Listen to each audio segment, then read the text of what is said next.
This entire movie, and Napoleon did not get his bones torn apart, not in a single scene. Nope. Hello, beautiful people. How's it going? I'm back with another video. I'm so stupid. Napoleon is directed by Ridley Scott and stars Joaquin Phoenix and Vanessa Kirby, superstars. This film was a movie that I didn't really have a lot of expectations going into it, but I knew it was going to be something magnificent because, of course, it's the story of Napoleon Bonaparte. I will give you context. I'm not big on the French Revolution.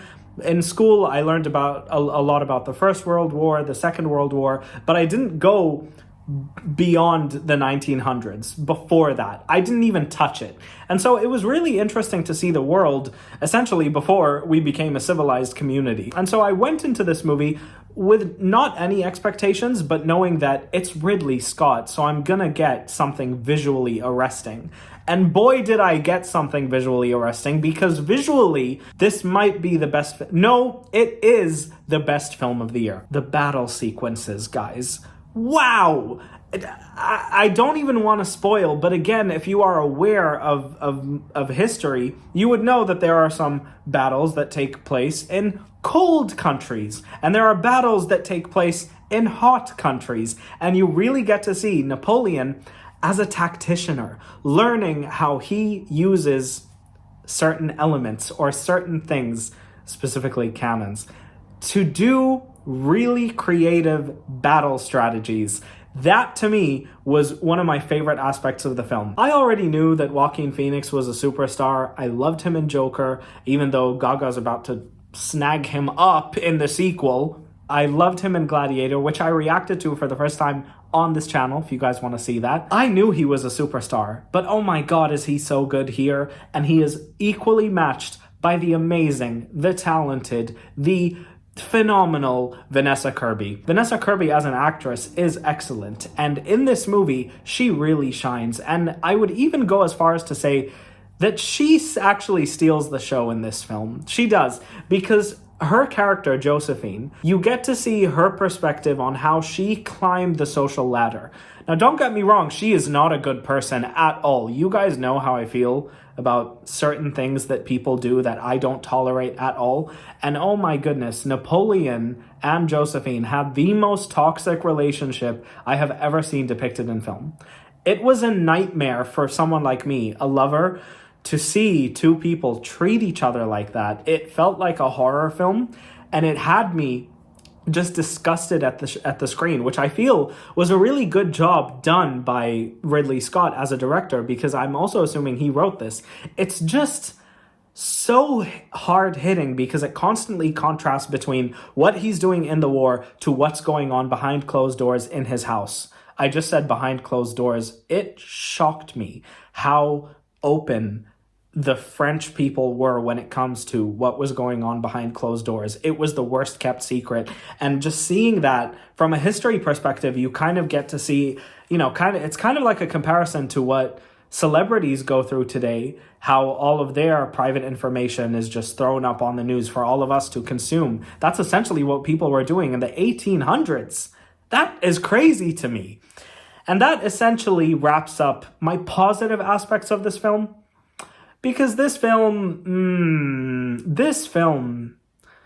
it's not perfect, nowhere near perfect. This movie distracts you with excellent performances and just amazing visuals and amazing cinematography. But at its core, this film is not strong at all because it's so messy.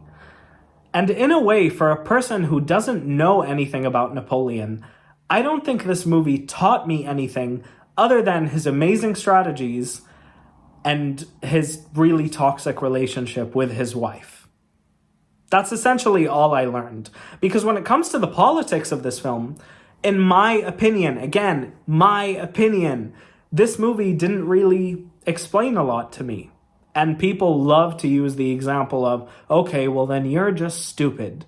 But my sister didn't get a lot either, and neither did my dad, who's a colonel in the military. We all understood Oppenheimer. What are other drama movies? Dunkirk. I understood that just fine. There's a bunch of... The Post. I understood that just fine. So I'm just gonna assume that it might not be a me problem. But again, I do get very defensive because people on here love to call me stupid when I don't like a drama movie. I also feel that this movie didn't necessarily know what it wanted to be. If you wanted to make a movie that was focused on his relationship, then you could have kept it just that.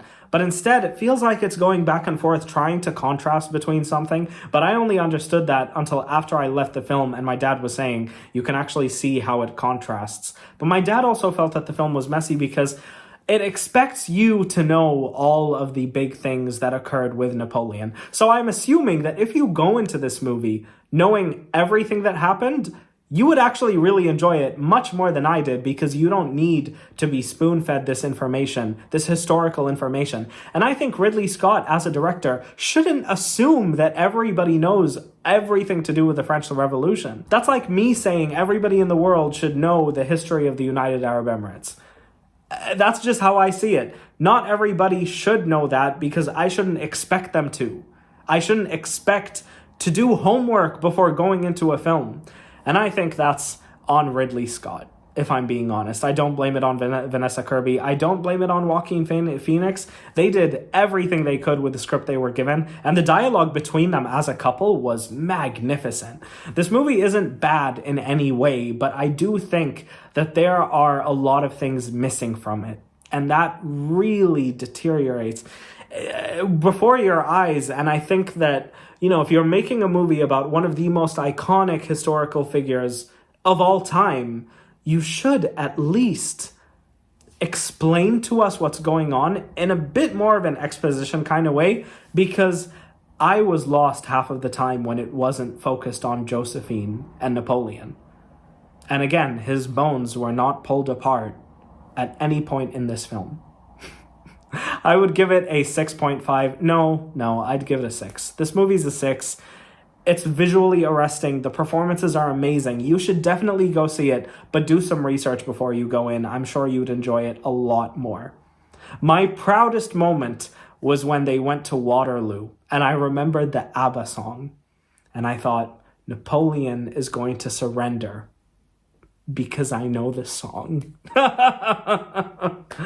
Can you tell I'm unhinged today? I love you guys so much. Napoleon did not get his bones pulled apart. Did you laugh the first time? No. The second time? No. The third time? No. I'm sorry. Truly. I love you guys so much. So much. Thank you for putting up with me. I'm so sorry I've been gone for a while. I got really sick. Then I had finals. But I am trying to get back up on my feet. So give me some motivation. I need you guys. I love you all so much. And I'll see you guys next time. Bye, guys.